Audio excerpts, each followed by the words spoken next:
Welcome back, Keepin' It Rural fans. Oh my gosh, I have been looking forward to this podcast for so long. I am an avid fan of this restaurant, and I think many of our listeners are as well. I for sure know that Tasha and Lindsay are too, but Culvers is with us today. I should be more specific. Alison is with us today, and we're so excited to get to meet her. She lives on a farm in Iowa, and her story is kind of unique, and we'll let her share that too. But she comes from the dairy background and is excited to share her PR experience and why Culvers is passionate about things that we all care about as farmers and agricultural educators and consumers. So, Alison, I'll give you the floor. Tell us about yourself. Tell us about what you do for Culvers and a little bit about how you got to where you are today. Yeah, of course. Thank you so much for having me. I am Alison, and I'm really excited to join your show. I grew up in the world of agricultural education, was an FFA member of the Darlington FFA chapter in Southwest Wisconsin. I didn't grow up on a farm. I found my connection and really understanding of the agriculture industry through FFA. While a lot of my friends and neighbors were farmers and ranchers, I never had the opportunity to work on a farm every morning or in the summer. And it was going through my FFA classes that I realized the importance of every person, no matter your background, having that background and knowledge of really what makes the world go round. And we all know that's farmers and ranchers. Yeah, yay. So after high school, I actually served as Wisconsin State FFA officer, traveled the state for 2 years, and was really where I realized I wanted to go to college for agricultural communications. And I got a degree in life sciences communications from UW-Madison. And all of that path really led me to Culvers. And Culvers supports agricultural education, and as we know, FFA.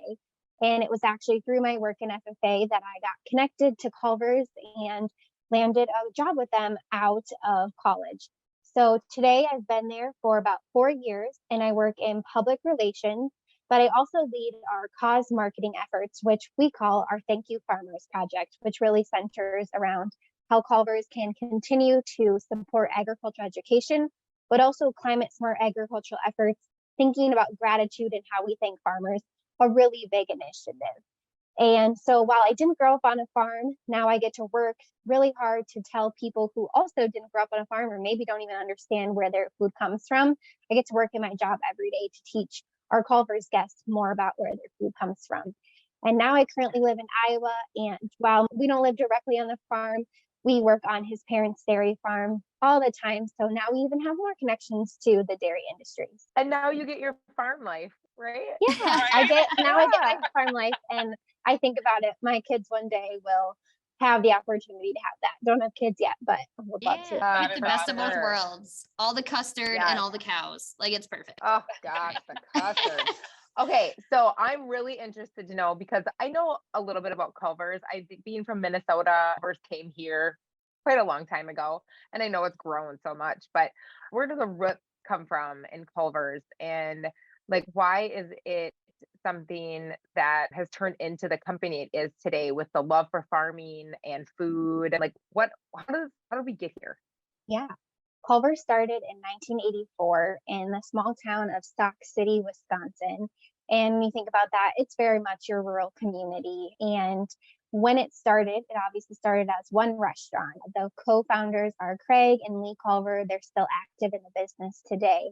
And when they started the company, they were obviously just trying to make their restaurant successful, but they were working with their community. And because they were a rural community, they were working with their local butcher, Wittenbach Meats at the time, to actually get their fresh beef to make Culver's butter burgers that we know and love today. And they had that direct connection, as their friends and neighbors were rural citizens who also happened to be farmers and ranchers. So they just developed that passion right from the start. And because we were a small business, we really had to work hand in hand with our suppliers, dairy suppliers, to grow as we grew. So if you think about that one restaurant in Sauk City, Wisconsin, we've grown today to over 875 restaurants in 26 states. We have restaurants from Utah to Florida, Ohio. So they're really expanding, and not always in what we would call the Midwest today. When you go back to the heart of it, it's really cool because they got that local production. It's still that farm to table process. I mean, you watch the commercials of Culvers, and my favorite thing about them is they talk about how farm fresh it is, and you totally trust it. I mean, there's not a second where I would have done that. Yeah. It's not like a smoke and mirrors either. It's not, here's our advertisement, and then this is what you get when you go through the drive-through. Yeah. Allison, how do you think that Culvers has built that trust and maintained that trust with consumers? Because they do a stellar job of it compared to so many restaurants. I would say it's because of our roots. We know that we could never serve the quality food that we do in our restaurants without farmers and ranchers. So we need to continue to look to them and to look to the agriculture industry to help us create strong messaging that helps educate and deepens the connections of our guests to their food.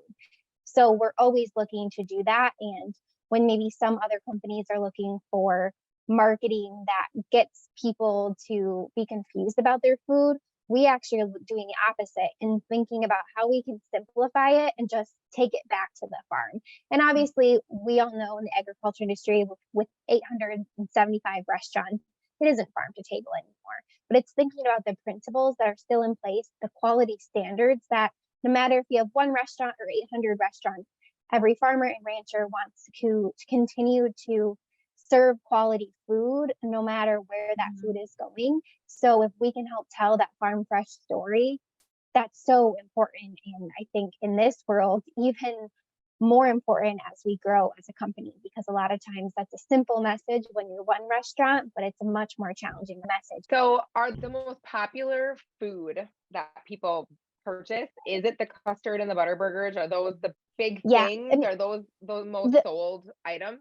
Yep, definitely. I would say our butter burgers with fresh, never frozen beef, and our custard is definitely, if you aren't familiar with custard or premium ice cream, are definitely our core true products. Some of our other fan favorites, because they are, I think, uniquely Midwest, would be our Wisconsin cheese curds.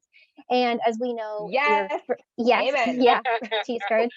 If you're familiar with the QSR industry, you'll just know that chicken is a growing product in any quick service restaurant. So our chicken works really hard for us. But I would say if I was going to suggest someone to go to Culvers, try our core products. Definitely a butter burger. Deluxe is our standard, but you can also definitely try all the different frozen custards, and I'd get a side of cheese curds because that's really what makes Culvers so special. Yes. Oh, my kids are about the cheese curds. Same here. I was going to say my toddler has her staple when she goes to the drive-through. Do you only use Wisconsin cheese in your cheese curds? I must know. Yes. Yep. It is all Wisconsin cheese, and it's all actually Wisconsin cheese on your butter burgers as well. So the cheese that you're going to know. I know you've touched on it a little bit here in our conversation already, but how you have found ways to connect with agriculture, farming, through your food, through your advertising, you've touched with the youth. Can you talk about the background of that a little bit? Yeah. So while I mentioned that really Culver's center of talking about food has been just a part of who we are as we continue to grow.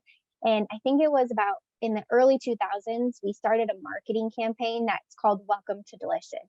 And that was really tying our restaurants to where their food comes from. So before my time at Culver's, Craig, our co-founder, was visiting our cheese curd plant and seeing how cheese curds were made. And we made a commercial about that master cheese maker in Wisconsin and his story, where he was visiting a chicken farm and had the opportunity to talk to the farmer and build that relationship. So that really started as a way to highlight farming. And as we did that, we realized, okay, this is working so well. Our guests want to know more. So how do we take that to even the next level? As you may or may not know, every Culver's restaurant is locally owned and operated. So that means there's a local owner, likely from that community, who is running the restaurant. And we saw so much synergy in them wanting to make a difference in their communities. So we started really thinking which organization could fit to actually have our restaurant support and that ties to agriculture. So in 2013, we created the Thank You Farmers Project. And while a lot of our restaurants were already working with FFA, this was really our moment to say, hey, any Culver's owner operator, you should look at connecting with your FFA chapter and finding ways to help progress that relationship even further. And so since 2013, the Thank You Farmer Project has really centered on building those relationships with a local owner operator and their local FFA chapter to make that agriculture difference and connection. And really, it's a way for our restaurants to give back to FFA financially as well in their communities. And through that, now we've been able to capitalize and do even more for the good with National FFA. And I work on all of those different projects that take it to the next Oh, level. that's so cool. That is so cool. And you know, at our Minnesota State FFA convention last April, Culvers came and served custard to all the seniors at the senior reception. And that was just like the biggest hit ever. I mean, my daughter was a senior. She thought that was so cool. Culvers in Minnesota has also supported the Urban Ag Day, helping us teach third graders in Minneapolis, St. Paul, and Culvers even coming to serve them custard. And I could never give enough kudos to a food company like Culvers and a restaurant that really has dug in to the roots and really supports that. I think that is just neat. So do you have an example of just a really great story? I'm all about stories. A really great story of something that you've seen or witnessed as far as that connection with a local Culvers and an FFA program? Yeah, there's been so many. I'll try and think of one that really connects. And the one that usually comes to mind is every year we host an FFA essay contest. And that gives FFA members a chance to write an essay. We pick a winner and then we donate funds to the local FFA chapter. And we did this, and one of our first winners was actually at one of our restaurants in Idaho, or the community where our restaurant was in Idaho. And their restaurant, their FFA members had never been to the National FFA convention.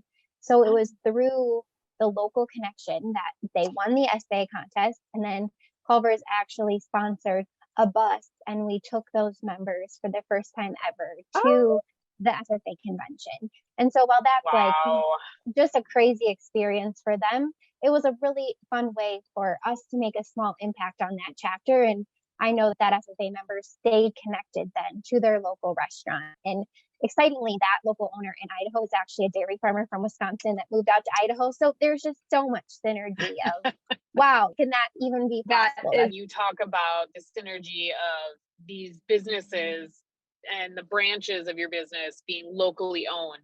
I mean, that keeps the dollar in that community 6 to 7 times more than it not being locally owned, which is so huge for everybody in that vicinity. So that's just so incredible.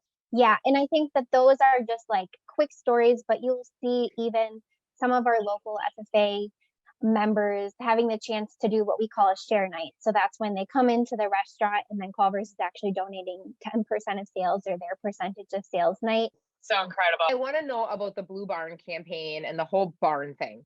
So tell me, how does that work? How many of those barns do you have, and how does that get done? Yeah, there's actually only 4 barns. So we love our barns, but I'll give you the real secret. It's actually really hard to do barns from a DOT perspective because it's technically still advertising. So it's not as easy as it seems. So a lot of them were done before my time. There's, I think, 2 in Wisconsin, and then there's 2 others in different states. And really the goal was beautiful barns. How do we make them even prettier and showcase that love for farmers? All those barns. If you aren't familiar, say Thank You Farmers Project. I would love to just have a barn in every state or where it's possible, but obviously you need a well-traveled road that the DOT lets you do. And there's my shout out if one. I'm always open to exploring it with our brand team, but it's a harder process than one would think, but we do love the barns.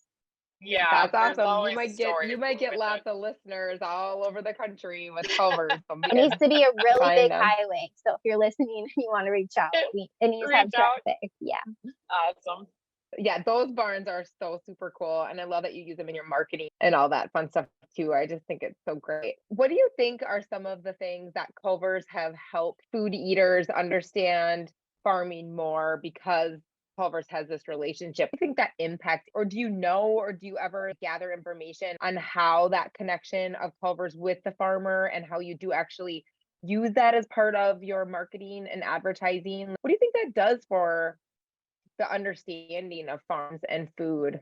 I think as someone who, you know, the reason I wanted to work at Culvers in the first place was because we give an accurate representation of food. And a lot of times that might not always be the easiest thing to say or talk about, whether it's animal welfare or different things that are happening on farms. We're always looking to tell the story of why a farmer does it and always look to take their side versus take maybe a side of what the consumer wants to hear. So I would say we're trying to help more consumers just be in tune about their food decisions and really how that actually aligns to where their food comes from. Because a lot of times I think they're going to make a decision based on a label and not actually understanding what the farmer is doing to get it there in the first place. So I would say, like, thinking about our Wisconsin cheese curds, helping them understand what actually is a cheese curd, where is it made, where does it come from, having the process being breaded, where does that look back? This year we had the opportunity to actually go to one of our dairy farms who made the milk that goes to our cheese plant and actually be able to tell that vertically integrated story of these are farmers doing the best they can at 5 a.m. every day to get you the cheese curd that you love to eat in the restaurant. It's, I think, more eye-opening for a consumer than just to be like, hey, like, this is a product that comes from a farm without actually connecting them to the farm that is raising or producing that product. There's just no one else doing this. I mean, when it comes down to it, there's no one else doing this. And if they are, it's not at the level you are. I mean, I know there's some other food restaurants and food companies trying to do this stuff, but I just think the connection to youth and the connection to the farmers themselves and really promoting things in a positive way. And like you said, like presenting food in truth.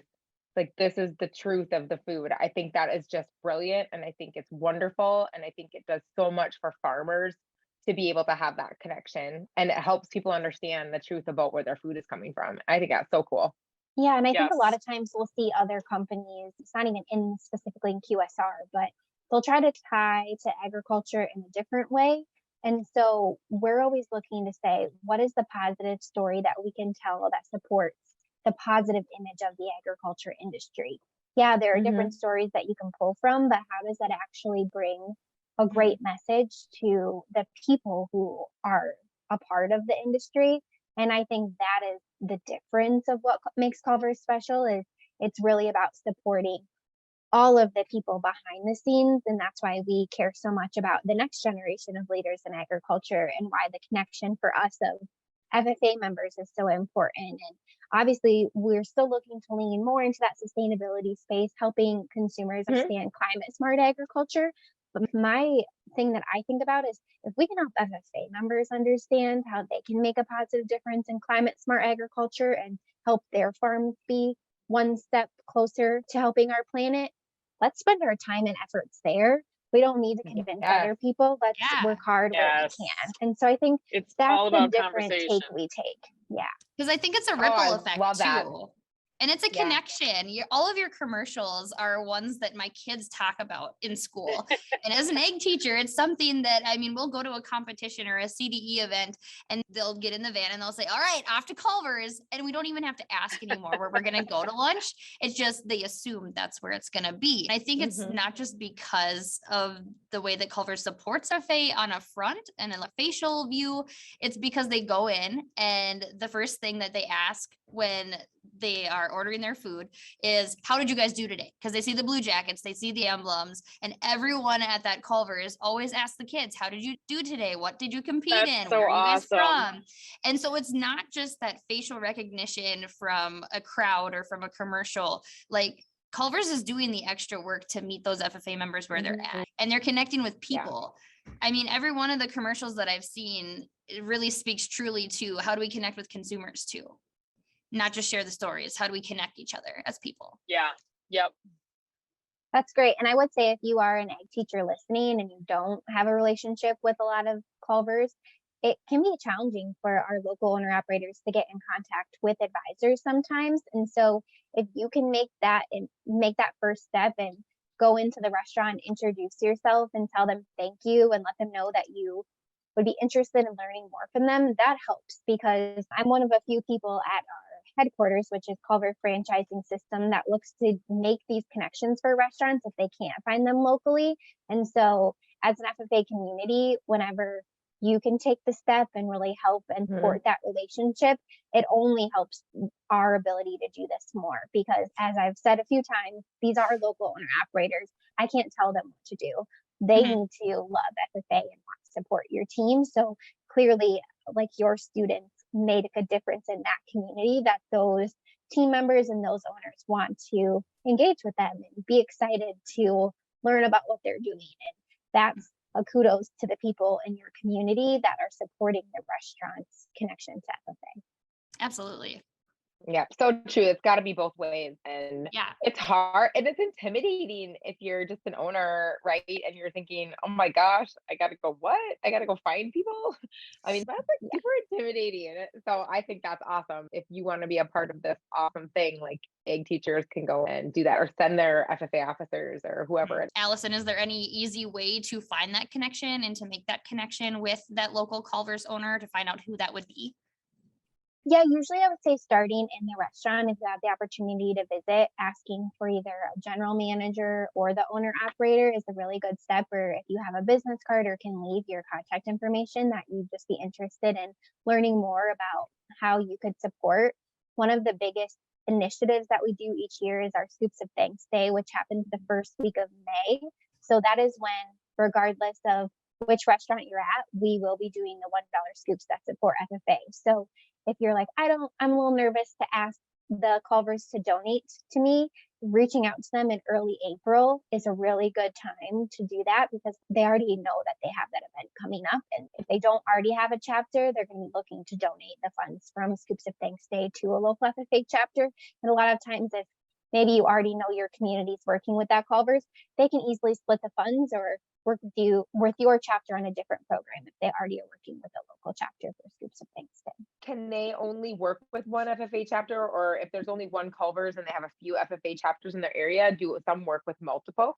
Yeah, some work with multiple. It really depends on the owner operators. And a lot of Yeah. times I always look for, if there isn't a local FFA chapter where we have a Culvers, can they donate to the state? And then is there state funds that are available? So there are ways, Okay. even in Nice. our area of Madison, Wisconsin, there actually isn't a downtown Madison FFA chapter. So we Yeah. donate to the Wisconsin FFA Foundation. And so there kind of are those funds that then, if chapters need, are there too. Oh, that's so cool. I love So that. cool. Yeah, me too. I mean, this has been just really interesting. I want to ask one more question before we get to our last one. As a young person and getting into a career, what has Culver's been for you that keeps you there and keeps you wanting to do more and work with them? It's a really good question.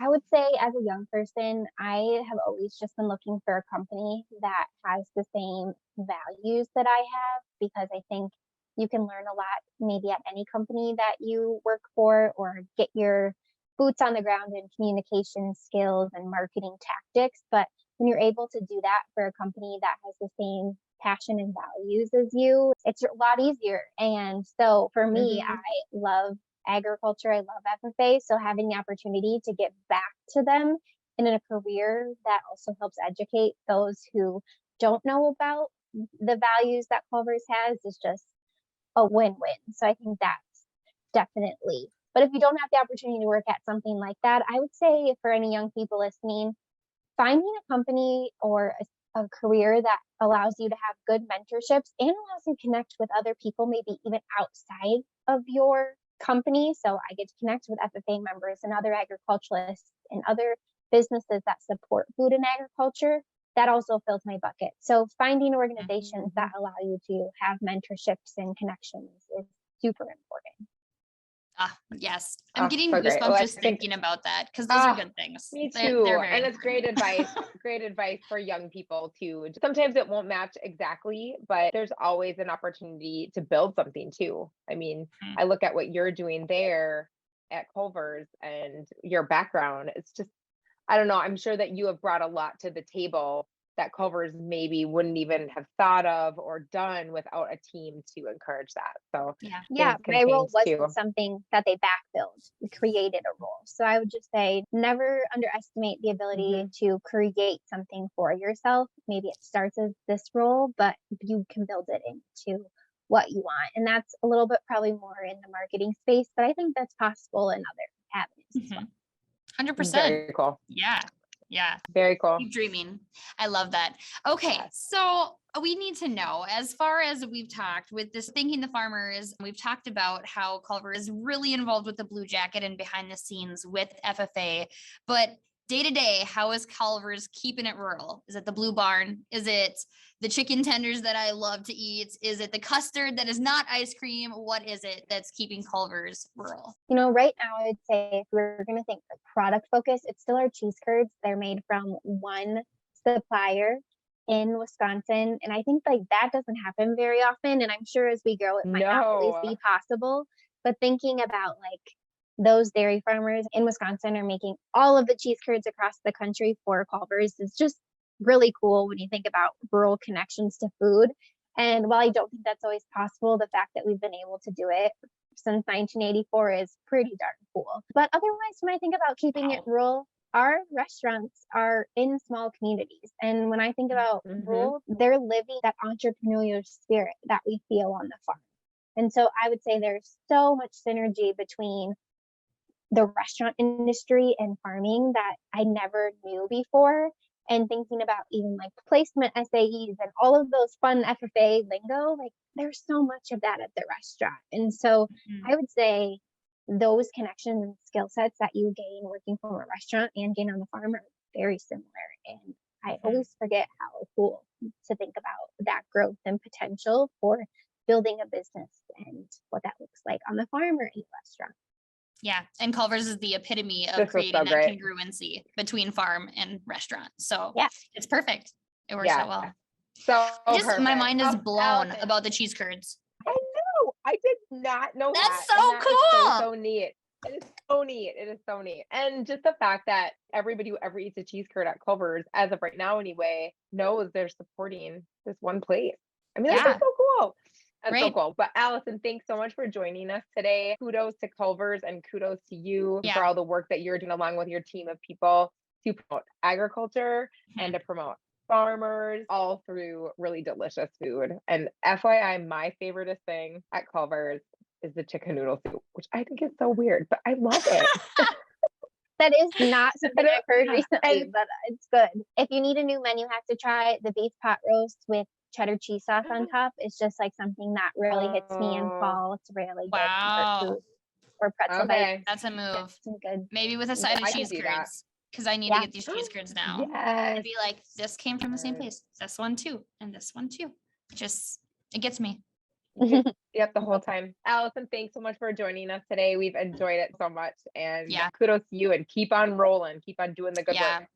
And thank you to Culvers. This has been awesome. Yeah. Thank you so much for having me. If you are listening and you want to learn more, you can do culvers.com/Thank You Farmers Project. And that really tells the story of how we're continuing to support agriculture education and FFA. But thank you for hosting such a fun podcast. I hope that you guys keep doing it. And thank you for helping spread the good word of food and agriculture.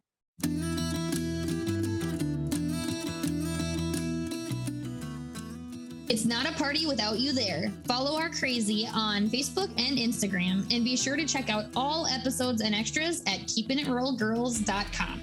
Until next time, keep it rural. It's time to pour on the fire and call in the dogs. That's all, folks.